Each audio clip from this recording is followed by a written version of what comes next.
커지고 있습니다. 시민들의 불안 심리를 잠재우기는 쉽지 않아 보입니다. 모든 병원에서 유서 환자가 접수됐답니다.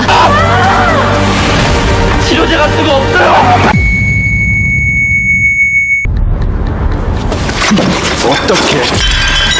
어떻게 개끼가 주인을 물어?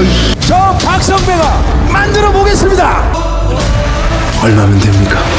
절대 믿으면 안 되는 그런 눈을 가지셨다 우리 시장님.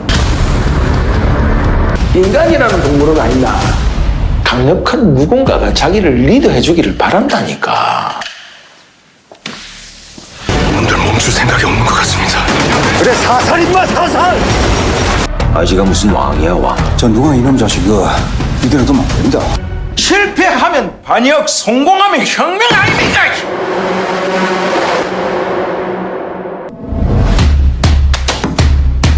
정말 대박입니다.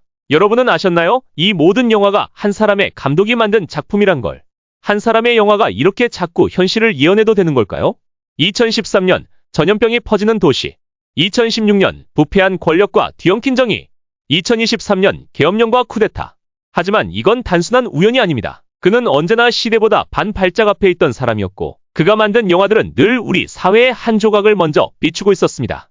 오늘은 감기, 아수라, 서울의 봄, 그리고 그 바탕이 된 그의 영화 3개를 함께 따라가 보려 합니다. 영화 감기, 7년 앞서 도착한 코로나. 지금은 감기라는 단어만 들어도 예민해지죠. 하지만 2013년 김성수 감독은 감기라는 제목으로 이런 세상을 미리 꺼내 보여줍니다. 이 영화 당시엔 다소 과장된 재난 영화로 받아들여졌습니다. 설마 이런 식으로 전염병이 도는 세상이 오겠어? 누구도 그렇게까지는 상상하지 않았죠. 그런데 7년이 흐르고 모두가 이 영화를 다시 회상을 합니다. 도시 전체를 봉쇄하고 군이 격리 구역을 만들고 감염자는 마치 적처럼 다뤄지는 세계. 실제 코로나 초기와 놀랄 만큼 닮아 있었습니다. 김성수 감독은 WHO 보고서와 방역 매뉴얼을 참고해 이 작품을 썼다고 합니다.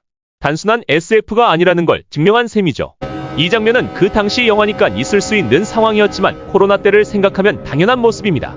코로나 이후 VOD와 OTT에서 이 영화는 재발견이라는 말을 들었습니다. 재개발 열풍이 불면서 수천억이 뿌려질 거라고 서로 물고 뜯고 아주 난리가 났어요. 박성배가 시켰죠. 깡패 죽일까? 네가 할래? 그리고 다음 작품은 아수라. 아수라는 불편한 영화입니다. 그리고 이상하게 익숙합니다. 정의는 사라지고 욕설과 폭력이 일상인 세계. 시장과 경찰, 검찰과 정치인 모두가 부패의 고리로 연결돼 있습니다. 관객들은 혼란스러웠죠. 이게 픽션이면 얼마나 다행이겠냐고. 특정 정치인 영화 아니냐. 누구 하나하나 다 연상된다는 말까지 나왔지만 김성수 감독은 단호했죠. 실존 인물과는 무관하다. 그렇다고 그 현실감이 줄어들진 않았습니다.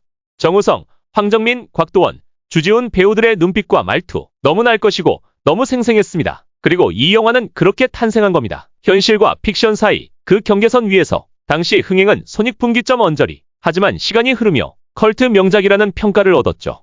어떤 팬은 이렇게 말했습니다. 이 영화 보고 나서 선거 뉴스가 더 극하면 쿠데타야. 그 이왕이면 혁명이라는 멋진 단어를 쓰고 게 서로 같은 편 하면. 대한민국 여권은 다 같은 편입니다. 와, 그렇습니까? 오늘 밤 승부처는 누가 먼저 서울로 전투병력을 진입시키는가에 달려있다. 형이 잡으러 가야죠. 반란군은 들어라. 공장을 해제하고 저항하라. 그리고 또 한 번의 소름 끼치는 예언작이 아닌 예언작, 실화 바탕의 영화인데 또 실화가 발생한 영화. 서울의 봄은 사실 무거운 영화입니다. 1980년, 계엄령, 쿠데타, 그리고 전두환. 김성수 감독은 이 역사적 사건을 마치 스릴러처럼 하지만 절대로 가볍지 않게 그려냈습니다. 그리고 이상하게도 영화를 본 관객들 대부분이 똑같은 말을 했습니다. 왜 이렇게 지금 얘기 같지? 2024년 말, 계엄령이라는 단어가 현실 뉴스 자막에 다시 등장합니다. 그때 서울의 봄을 본 사람들 소름을 느꼈죠. 이건 우연일까요? 아니면 또 하나의 예고였을까요? 1300만 관객, 박스오피스 1위? 그리고 이건 영화가 아니라 교과서다라는 찬사. 역사를 다룬 작품이 이렇게 대중에게 사랑받는 건 그만큼 현재와 맞닿아 있기 때문이겠죠. 김성수 감독은 사회 비판만 하는 감독은 아닙니다. 그는 무엇보다 감정의 진폭을 그리는데 탁월한 사람이에요. 비트, 오토바이, 교복, 주먹 그리고 눈물, 정우성의 전설이 시작된 영화 너에게 나를 보낸다. 그 장면 아직도 마음속에 남아있죠. 태양은 없다. 정우성과 이정재, 서울의 밤, 청춘의 허무. 20년 후 그 둘이 다시 만나 넷플릭스 드라마를 한다는 것도 놀랍지만 그 브로맨스의 시작은 여기였죠. 결국 김성수 감독의 영화가 우리에게 말해주는 건 하나입니다. 지금 이 순간 눈을 돌리지 말라. 그의 영화엔 늘 경고가 담겨 있었습니다. 감기는 무방비한 현실을, 아수라는 부패한 시스템을, 서울의 봄은 우리가 반드시 기억해야 할 과거를. 여러분은 김성수 감독의 영화 중 어떤 장면이 가장 소름 돋았나요? 혹시 지금 뉴스 속 장면이 영화처럼 느껴진 적 있지 않으셨나요? 그게 바로 김성수 감독의 힘입니다. 그리고 우리가 그의 영화를 계속 지켜봐야 하는 이유입니다. 다음은 어떤 예언을 하는 영화가 나올지 기대됩니다. 이번 영상이 좋았다면 좋아요와 구독 그리고 댓글로 남겨주세요.